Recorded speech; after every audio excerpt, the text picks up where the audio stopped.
Imagine, just for a second, that you are on trial. You're sitting in this stark, heavily guarded courtroom, and you are facing serious criminal charges that could, lock you away for years. Right, a terrifying situation. Yeah, completely terrifying. Your freedom, your career, your entire life is basically on the line. But instead of calling some high-powered lawyer to the stand to defend you, You do something completely unexpected. exactly, you call upon the laws of physics, you bring in advanced computer science, you use like complex network theory to scientifically prove your innocence. I mean, it sounds like the climax of a sci-fi thriller or something. It really does. But it's actually a very real, highly documented scenario. We're looking at this ultimate collision between the rigid, centuries-old rules of the legal system and the fluid, nonlinear realities of modern science. Which is why I'm so excited for this. Welcome to today's deep dive. We are spending our time today unpacking this extraordinary legal and philosophical clash where a scientist used high-level mathematics to systematically dismantle a criminal charge. And we have an amazing stack of sources for this. Oh, absolutely. The materials we're pulling from include official Chinese court documents, this incredible blood letter manifesto that the defendant actually wrote from his prison cell, and a series of expert AI meta-analyses that verify the underlying science of the case. Yeah. And the protagonist operating at the center of all this is Dr. Chen Jingguan. He's a scholar of complex systems. Right. So this is someone who has dedicated his entire professional life to studying how massive, intricate networks function. Yet, despite his academic standing, he found himself arrested, formally charged, and imprisoned. And the crime was picking quarrels and provoking trouble. Yes. And his alleged crime to get that charge, retweeting a handful of posts to his tiny Twitter following over a period of several years. It's wild to think about. It really is. Now, before we get into the mechanics of his defense, we do need to issue a very explicit disclaimer to you, the listener. Yeah, this is important. Very important. The sources we're diving into today contain highly politically charged material. They include severe critiques of the Chinese government, mentions of U.S. politicians, and references to provocative political cartoons. A lot of controversial stuff. Exactly. So we are impartially reporting on the contents of these sources solely to understand the underlying legal and scientific arguments. We are not endorsing, validating, or taking sides on any of the political viewpoints contained in the material. Our entire focus is just on the mechanics of the case and the science of the defense. And I think that separation is vital, right? Because the clash of ideas here is what makes this case so significant. We have to look at the specific arguments the prosecution presented and compare them against the mathematical reality Dr. Chen was trying to explain from his cell. Okay, let's unpack this. Let's start with the prosecution's baseline. Like, what did they actually argue in court? Well, they claimed that Dr. Chen's retweets constituted the spread of false information, and that this specific action directly caused serious confusion to public order. So it feels like they're relying on a very traditional linear model of causality. Right, like an X-ray. The legal system desperately wants an X-ray showing a clear, undeniable line from the cause to the effect. Exactly. They're relying on a purely Newtonian model of cause and effect. Think of a billiard table. You strike the cue ball, it hits the 8-ball, and the 8-ball rolls into the corner pocket. A causes B. Exactly. A causes B. In the prosecution's logic, Dr. Chen clicked retweet, the information entered the network, and therefore society was disrupted. It basically assumes a straight, unbroken line from his computer mouse to massive societal chaos. But when you look at the sources and see what he actually retweeted, that A causes B logic immediately hits a brick wall. Oh, 100%. The nature of the retweets completely undermines the charge of spreading false facts. Right, because they weren't concrete, verifiable statements of fact. They were this wild mix of art, like a cartoon of a Hong Kong umbrella girl. Yeah. Or a political caricature of Trump and Xi Jinping. And some were purely emotional expressions, literally just a candle emoji posted on June 4th. Right, just an emoji. Others were theoretical or historical documents, like a speech on communism or academic notes on historical edits to Mao's works. How can a candle emoji or a cartoon mathematically be classified as a false rumor? Well, philosophers actually refer to what the prosecution is doing here as a category mistake. A category mistake. Yeah. You cannot apply the metrics of true or false to subjective art or personal emotions or theoretical debates. I mean, a cartoon isn't true or false. It's a symbolic representation. Right. And a candle emoji isn't a factual claim about the world. It's an expression of a feeling. Exactly.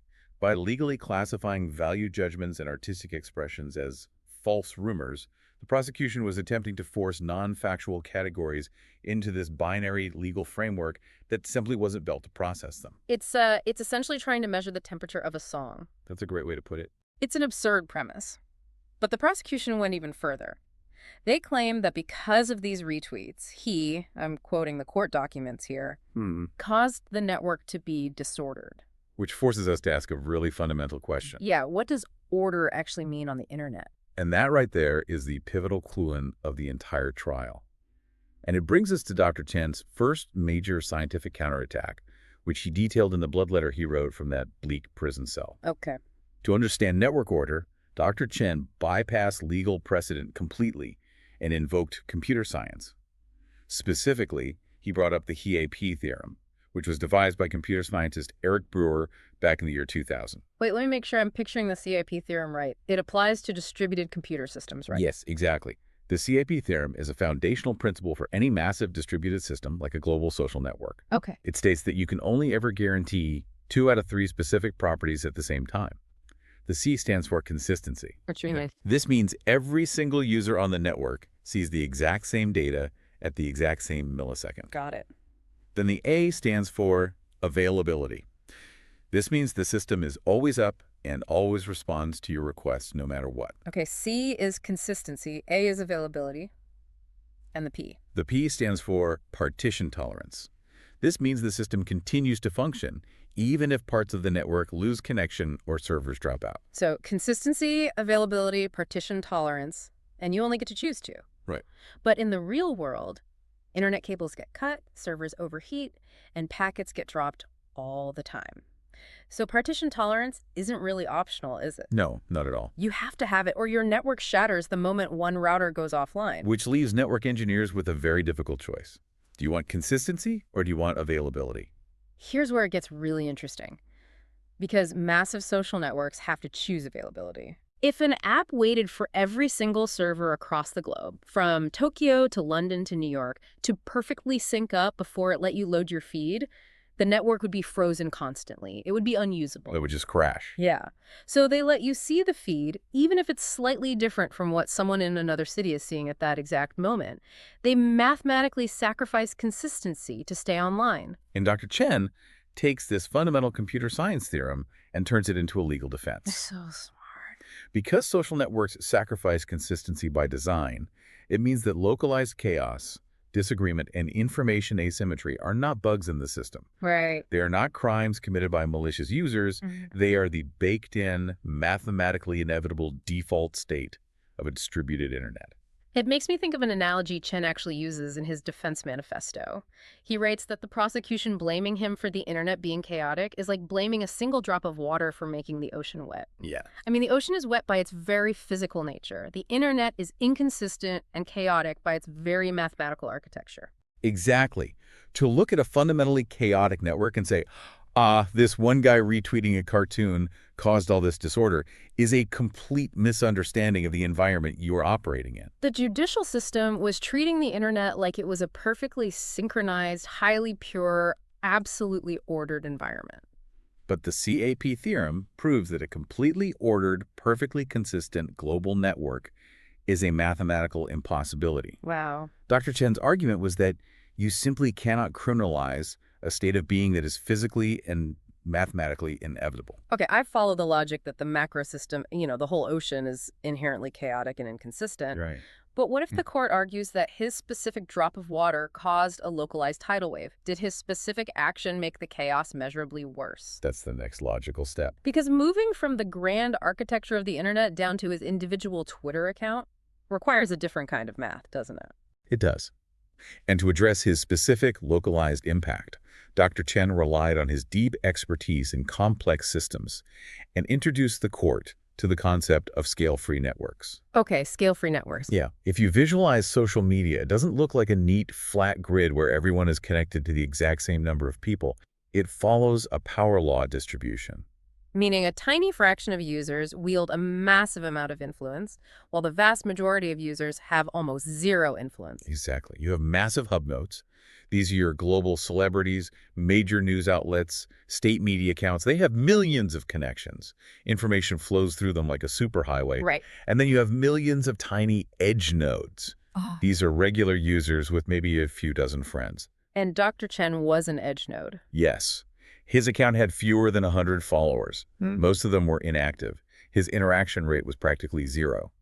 In the topography of the internet, he was a microscopic edge node. But I have to push back here on behalf of the listener because I'm thinking about the butterfly effect. We've all heard that pop science theory that a butterfly flapping its wings in Brazil can set off a tornado in Texas. So even if he's a microscopic edge node, couldn't Dr. Chen's tiny little retweet mathematically ripple out, get picked up by a hub, and cause a massive societal avalanche? That is exactly the implicit assumption the prosecution was making.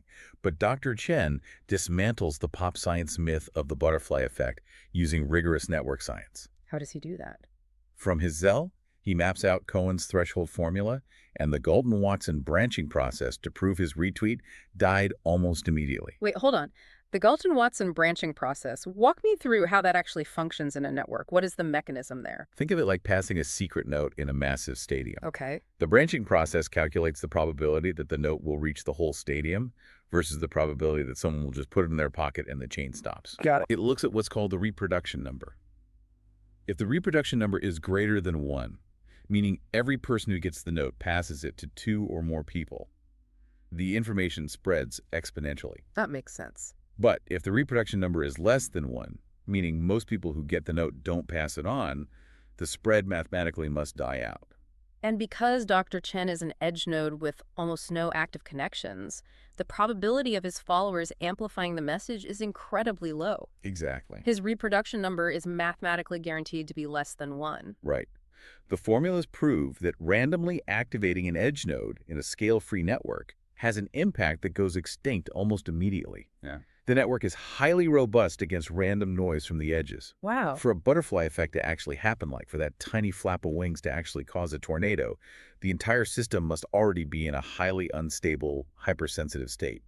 Physicists call this self-organized criticality. Okay, I want to make sure we really grasp self-organized criticality. How does a system actually get into that state? The classic physics example is the sand pile model.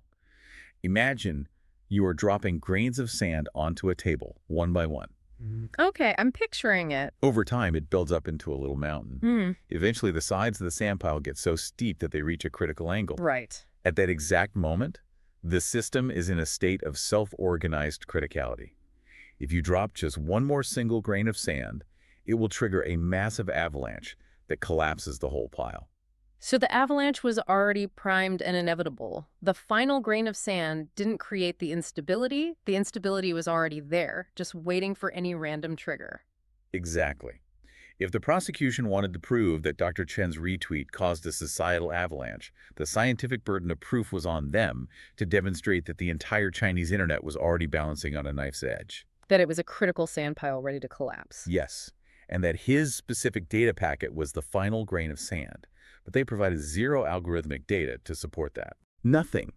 They presented no traffic heat maps, no cascading propagation logs, no network analysis whatsoever. They just asserted the avalanche was his fault. It is stunning to visualize this dynamic. You have a legal system clinging to this 19th century linear logic.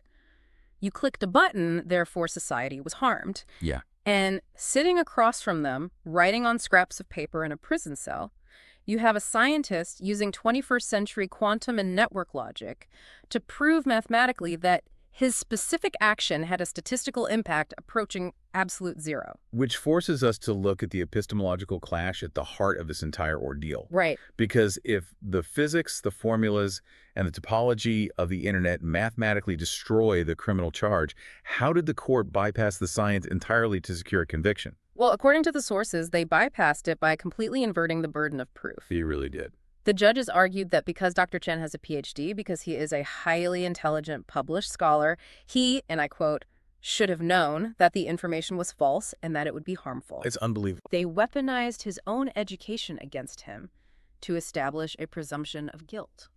And if we connect this to the broader philosophy of law, it is a deeply concerning precedent. Because the prosecution couldn't scientifically prove the objective harm, they substituted it with a subjective presumption. Yeah. They essentially told him, we don't need to mathematically prove your tweet caused chaos, because a smart guy like you should have known it was a bad tweet. But Chen's response in the bloodletter is brilliant intellectual judo. Oh, it's so good.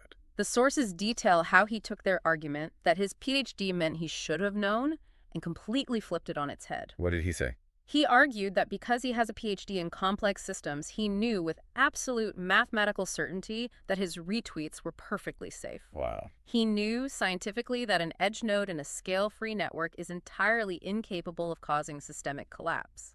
His advanced education wasn't proof of his malice, it was proof of his scientific confidence that his actions were harmless. It is a masterful defense that exposes the court's complete disregard for the presumption of innocence. Yeah. In modern criminal law, the burden is supposed to rest entirely on the prosecution to prove the chain of causality beyond a reasonable doubt. Right. By failing to provide network data and instead demanding that Dr. Chen prove his subjective intent wasn't malicious, the court basically forced him into an impossible position. There's another striking analogy from Chen's manifesto that really grounds this in everyday reality. The global warming one? Yes. He argues that punishing him for a societal ripple because he retweeted a cartoon is like sentencing a man to life in prison for causing global warming because he exhales carbon dioxide. It perfectly captures the absurdity of the prosecution's linear logic. Mm-hmm. I mean, yes, technically, human respiration adds carbon dioxide to the atmosphere. Right. But to draw a direct criminal causal line between one man's breath and global climate change is a complete perversion of both science and justice. Yes. The global climate system is too complex, the individual impact of one breath is too microscopic, and the causality is far too diffuse. So stepping back from all the formulas and the courtroom transcripts, what does this all actually mean? We've gone from the CAP theorem to sand piles to the branching probabilities of a single retweet. Yeah, we've covered a lot of ground. Why does the trial of Dr. Chen Jingyuan matter to the listener going about their daily life? This case serves as a profound warning about the widening, dangerous gap between our reality and our rules. We currently live in a quantum-era digital reality. Right. It is nonlinear, it is incredibly complex, it is inherently chaotic, and it operates on scientific principles like the CAP theorem and scale-free network topology. Yeah. But the institutions that govern us, our legal systems, our courts or regulations, are still largely archaic and Newtonian. They desperately want to draw straight, simplistic lines between a single click on a keyboard and a massive societal outcome. They're still looking for that X-ray with the clean break, but they're trying to X-ray an ocean. Exactly. And when legal systems fail to understand the complex digital systems they're trying to regulate, they inevitably resort to blunt force. Yeah. They substitute scientific proof with political labels. They invert the burden of proof.